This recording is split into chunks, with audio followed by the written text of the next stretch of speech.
Choutuppal private hospital Priyanka hospital Choutuppal ఉందన్న. నాకు సంబంధం లేదు, నేను మంచిగా చూసినా నాదేం తప్పు లేదంటుంది.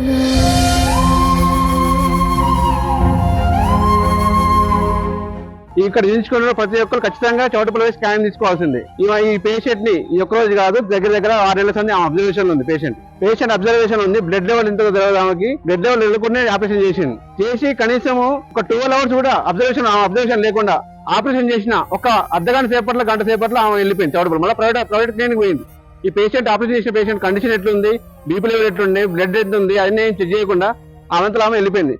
ఇక్కడ ఉన్న ఓన్లీ అనస్థీషియా అనస్థీషియా చూస్తుంది పేషెంట్ ని. అనస్థీషియాకి గైనకాలజిస్ట్ కి తేడా ఉండదా?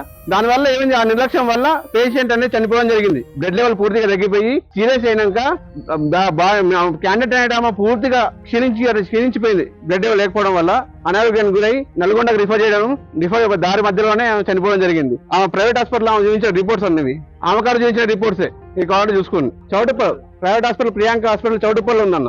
నాకు సంబంధం లేదు, నేను మంచిగా చూసినా నాదేం తప్పు లేదంటుంది. Hospital Ramannapet superintendent, children specialist, civil surgeon. నిన్న రామన్నపేట కమ్యూనిటీ హెల్త్ సెంటర్ లో జరిగిన ఇన్సిడెంట్ వివరాలు. ఆ పేషెంట్ కొల్లు మహేష్, మానస 23 సంవత్సరాలు, భర్త పేరు మహేష్, అనాదిపురము మోత్కూరు మండలం వాళ్ళు. మన దగ్గర రెగ్యులర్ చెకప్ చేయించుకున్నారు 9 months.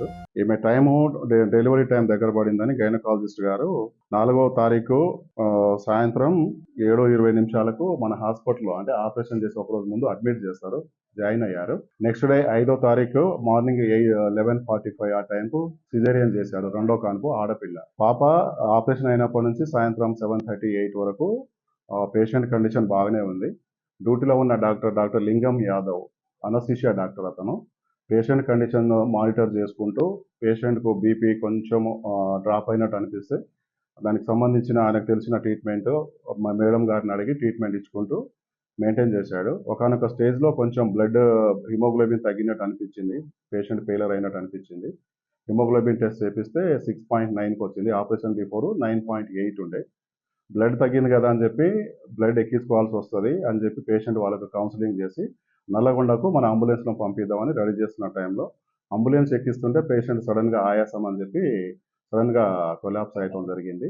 అప్పటికి వీళ్ళు సిపిఆర్ అంతా చేశారు. అప్పటికి పేషెంట్ కండిషన్ కొంచెం ప్రాబ్లం ఉందని చెప్పి హయ్యర్ సెంటర్కు అంబులెన్స్లో ఇచ్చి పంపించారు. అక్కడ నల్గొండ వాళ్ళను ఫాలో చేశారు గైనకాలజిస్ట్ వాళ్ళు కూడా. అక్కడ కొంచెం క్రిటికల్ కండిషన్ ఉందని చెప్పి వాళ్ళకి సంబంధించిన నల్గొండ గవర్నమెంట్ హాస్పిటల్ ట్రీట్మెంట్ ఇచ్చిన తర్వాత అది డెత్ డిక్లేర్ చేశారు. ఒక 12 అరౌండ్ ఆ టైంలో మన దగ్గర మళ్ళీ డెడ్ బాడీ 1 o'clock మన హాస్పిటల్కి వచ్చి. జరిగిన ఇన్సిడెంట్ గురించి నాకు యాక్చువల్లీ నిన్న 8:30కి తెలిసింది. నేను మా పాపకు కొంచెం ప్రాబ్లం ఉంటే బయటికి పోయింది, తర్వాత మాత్రం ఫాలో చేశాను. సిబ్బంది కూడా అధికారులు కూడా టైం ఉండట్లేదు, వాళ్ళకి కూడా రావట్లేదు, వాళ్ళకి ఏ రోజు అయితే 2-3 రోజులు వచ్చిపోతారని చెప్పి మన దగ్గర డాక్టర్స్ తక్కువ ఉన్నారు, వచ్చిన వాళ్ళకి టైంకి వస్తుంది. మనకు స్టాఫ్ తక్కువ ఉన్నారు, వచ్చిన వాళ్ళు టైంకి వస్తుంది. డాక్టర్ రిలీజ్ చేయలేదు, అది ఎంక్వైరీ చేస్తే తెలుస్తుంది. ఇంకా పూర్తి ఎంక్వైరీ తెలవలేదు. మన ఎంక్వైరీలో మేడం గారు వచ్చి చెప్తారు, అది ఎంక్వైరీ చేసిన తర్వాత. ఇది జరిగింది ఇన్సిడెంట్ అయితే బ్యాడ్ లక్. అది ఏం జరిగింది, ఎట్లా అయ్యింది అనేది కొంచెం గైనకాలజిస్ట్ గారి వాయిస్ కూడా తీసుకున్న తర్వాత వాళ్ళ డీటెయిల్ ఎక్స్ప్లెయిన్ చేస్తారు.